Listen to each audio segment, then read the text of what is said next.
بسم اللہ الرحمن الرحیم۔ السلام علیکم۔ ٹیک آرٹ نیوز میں خوش آمدید۔ 24 اکتوبر 2023 بروز منگل۔ ٹیک آرٹ نیوز لایا ہے سعودی عرب کے حالات اور قانون میں تبدیلیوں کی خبریں۔ اگر آپ بھی جاننا چاہتے ہیں تو چینل کو سبسکرائب کریں، لائک کریں، گھنٹی کے بٹن کو دبائیں تاکہ ہر آنے والی ویڈیو کا نوٹیفیکیشن آپ کو مل سکے۔ تو چلتے ہیں خبر نامے کی طرف۔ سعودی ولی عہد وزیر اعظم شہزادہ محمد بن سلمان سے پیر کو یوکرین کے صدر نے ٹیلی فون پر رابطہ کیا ہے۔ سرکاری خبرساں ایجنسی ایس پی اے کے مطابق ٹیلی فونک رابطے کے دوران سعودی عرب اور یوکرین کے دو طرفہ تعلقات پر تبادلہ خیال کیا۔ سعودی ولی عہد نے e sports world cup tournament کا اعلان کر دیا۔ ولی عہد شہزادہ محمد بن سلمان نے سعودی عرب میں ورلڈ کپ ٹورنامنٹ برائے الیکٹرانک گیم کا اعلان کیا ہے۔ سعودی پریس ایجنسی کے مطابق یہ ٹورنامنٹ 2024 کے موسم گرما میں منعقد ہوگا اور ہر سال سعودی عرب اس کی میزبانی کرے گا۔ ولی عہد شہزادہ محمد بن سلمان نے ورلڈ کپ ٹورنامنٹ برائے الیکٹرانک کھیل اسٹیبلشمنٹ کا بھی اعلان کیا ہے۔ یہ غیر منافع بخش ادارہ ہوگا جس کے تحت ہر سال ٹورنامنٹ کا انعقاد ہوا کرے گا۔ ورلڈ کپ ٹورنامنٹ برائے الیکٹرانک کھیلوں کی میزبانی سے سعودی عرب عالمی مقابلوں کی میزبانی کے حوالے سے دنیا کا اہم مرکز سمجھا جائے گا۔ سعودی عرب مدینہ منورہ میں بس ریپڈ ٹرانزٹ BRT پروجیکٹ شروع کرنے کی تیاریاں کی جا رہی ہیں۔ خبرساں ادارے SPA کے مطابق بس ریپڈ ٹرانزٹ پروجیکٹ مدینہ منورہ ڈیولپمنٹ اتھارٹی پرائیویٹ سیکٹر کی شراکت اور ضیوف الرحمان پروگرام کی فنڈنگ سے کیا جا رہا ہے۔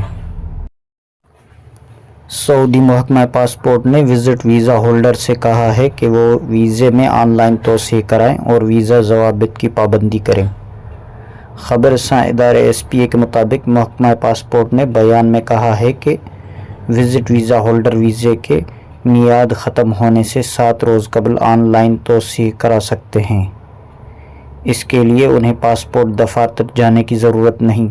محکمہ پاسپورٹ کا کہنا ہے کہ انفرادی وزٹ ویزے میں توسیع اس کے ختم ہونے سے 7 روز قبل ابشر افراد اعمال اور بوابہ مقیم کے ذریعے کرائی جا سکتی ہے۔ سعودی عرب میں موسمیات کے قومی مرکز نے کہا ہے کہ منگل سے جمعرات تک مملکت کے مختلف علاقوں میں گرج چمک کے ساتھ بارش اور گرد آلود تیز ہوائیں چلنے کا امکان ہے۔ عاجل ویب سائٹ کے مطابق قومی مرکز نے بیان میں کہا ہے کہ منگل سے بدھ تک حائل ریجن کی 7 کمشنریوں میں بارش متوقع ہے۔ قومی مرکز نے بدھ اور جمعرات کو ریاض کی 17 کمشنریوں میں بارش کا امکان ظاہر کیا ہے۔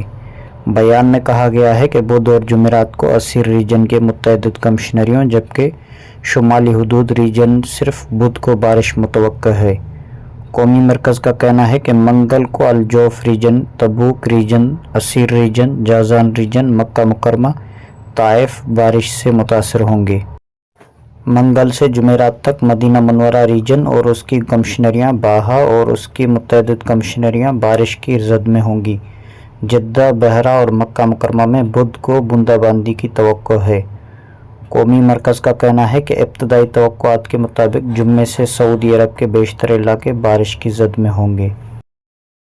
سعودی عرب کے مختلف ٹرانزیکشن سینٹرز کے مطابق منگل 24 اکتوبر 2023 کو سعودی ریال کا ایکسچینج ریٹ کچھ اس طرح رہا۔ پاکستان کے لیے فوری بینک 73 روپے 88 پیسے، STC پے 73 روپے 48 پیسے، تحویلی راجی 73 روپے 52 پیسے، ویسٹرن یونین 73 روپے 84 پیسے، منی گرام 73 روپے 50 پیسے اور ٹیلی منی 73 روپے 56 پیسے۔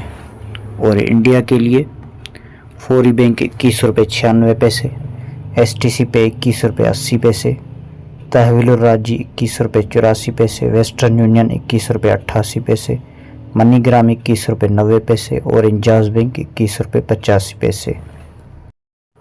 اور بنگلہ دیش کے لیے فوری بینک 29 ٹکا 8 پیسہ، STC پے 28 ٹکا 96 پیسہ، تحویل الراجی 29 ٹکا 2 پیسہ، ویسٹرن یونین 29 ٹکا 18 پیسہ، منی گرام 28 ٹکا 92 پیسہ، انجاز بینک 28 ٹکا 95 پیسہ۔ تو یہ تھا آج کا مختصر خبر نامہ۔ مزید خبروں کے لیے چینل کو سبسکرائب کریں، لائک کریں،